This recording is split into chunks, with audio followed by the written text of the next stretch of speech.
There is a myth we have all been taught.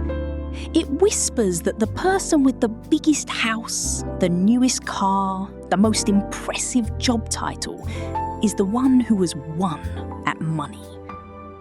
But Thomas J. Stanley, a researcher who spent his life studying the truly wealthy, discovered something that shatters this myth. Most millionaires do not live in mansions. They do not drive luxury cars. They live next door, in the modest house, with the old furniture and the quiet, unshakable habit of living below their means. The real wealth, the kind that buys freedom and peace, is almost always invisible. And that is the first lesson a family needs to learn. The question is not how much do they have, but how much did they keep? And how did they teach their children to do the same? Stanley's book, The Millionaire Next Door, is not a guide to getting rich quick. It is a portrait of real millionaires, not the ones on television, but the ones who own the local hardware store, the ones who drive a 10-year-old car and pay their credit card in full every month. Stanley discovered that wealth is not about income, it is about behaviour. And behaviour, especially with money, is something we learn at home, around the dinner table, from the people who taught us what to value. The millionaires he studied were not born into privilege. They built their wealth plank by plank, choice by choice, and the foundation was always the same: discipline, humility, and a clear sense of enough. Stanley's central idea is this: wealth is like an iceberg. What you see above the water, the car, the house, the watch, is a tiny fraction of the whole picture. Below the surface, where no one looks, is the real mass: the savings, the investments, the emergency fund, the peace of mind. Most people spend their lives trying to grow the visible tip, while the truly wealthy are quietly building the invisible foundation. In a family, this distinction changes everything.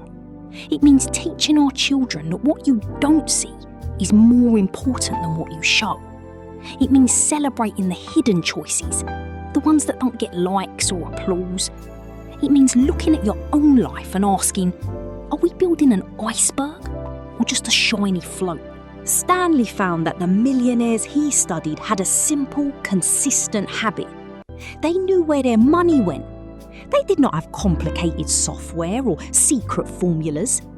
They had a budget, and they treated it not as a cage, but as a compass.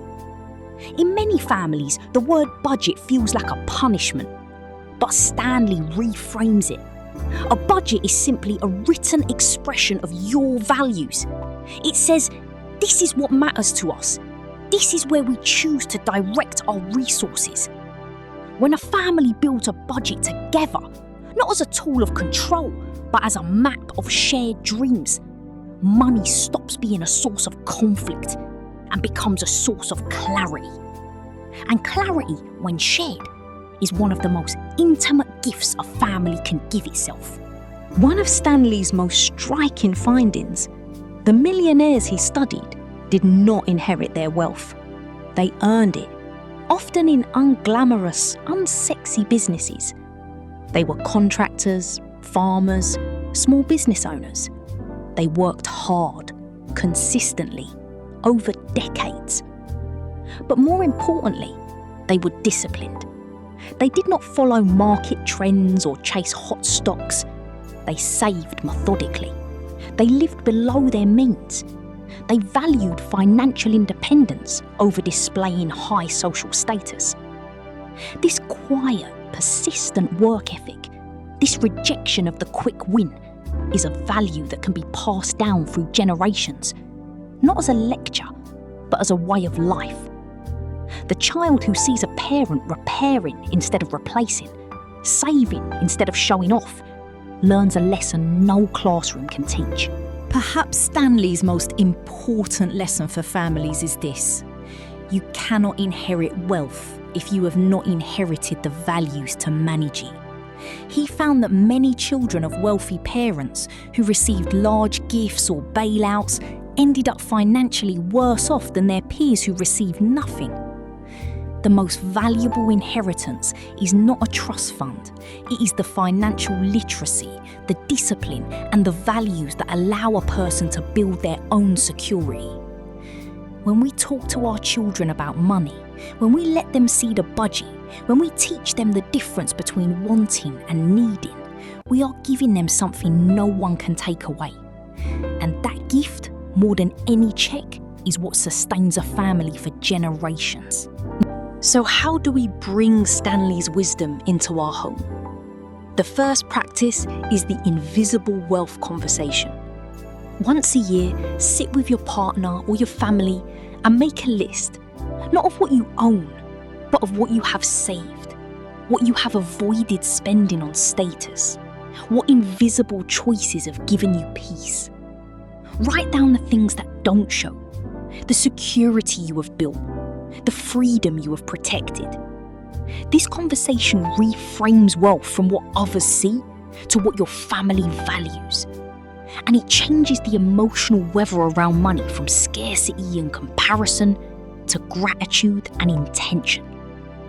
Do this around the same table where you eat and watch how the atmosphere shifts. The second practice is the shared budget. Once a month, gather your family around the table and look at the numbers together. Not as an audit, not as a judgment, but as a shared map. Let everyone, even the children, see where the money goes. Let them ask questions. Let them understand that electricity, food, and the roof over their heads are the result of choices. When a teenager sees the cost of a family vacation or a streaming subscription, they learn that money is not magic. It is a set of trade-offs. This transparency builds trust, and trust builds a family that faces the future together. The budget becomes not a secret kept by one person, but a story the whole family writes together every month. The third practice is the legacy of habits. Stanley teaches us that financial success is not a single act.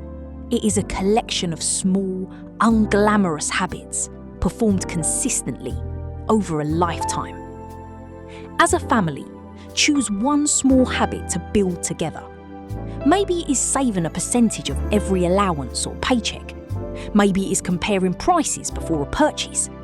Maybe it is waiting 24 hours before buying anything over a certain amount. Whatever it is, name it, track it, and celebrate it. When a child learns that small, consistent choices build mountains, they have learned the secret of the millionaire next door. And that secret, once lived, becomes a family legacy that outlasts any fortune. 3 simple practices. 3 quiet shifts. 1. Have the invisible wealth conversation and celebrate what doesn't show. 2. Build a shared budget and let transparency replace tension. 3. Create a legacy of habits, one small, consistent choice at a time. Stanley's research proves what many of us suspect deep down. The richest families are not the ones with the most money. They are the ones who know what money is for. They are the ones who pass down not just wealth, but wisdom. And that wisdom always begins at the dinner table.